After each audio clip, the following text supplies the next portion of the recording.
শিক্ষার্থীদের জন্য ভিসার নিয়ম কঠিন করেই যাচ্ছে অস্ট্রেলিয়া। তবে এবার কর্মীদের জন্য ভিসার নিয়ম সহজ করেছে দেশটির সরকার। অস্ট্রেলিয়ায় অভিবাসনে নতুন কাজের ভিসা অর্থাৎ work visa skills in demand বা এসআইডি চালু করা হয়েছে। গত 7 ডিসেম্বর নতুন এই নিয়মের পাশাপাশি বাতিল করা হয়েছে আগের টেম্পোরারি স্কিল শর্টেজ টিএসএস।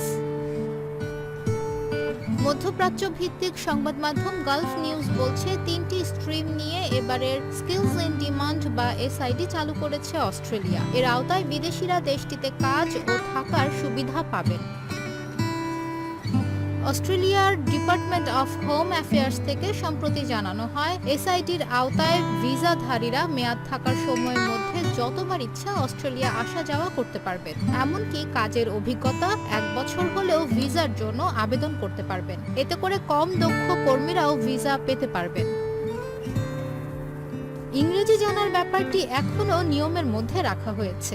আগের মতোই এই দক্ষতা দেখাতে হবে, ইংরেজি জানতেই হবে, এছাড়া কোনো বিকল্প নেই। তবে কম বেতনের চাকরিতে আবেদনের সুযোগ রয়েছে এবার।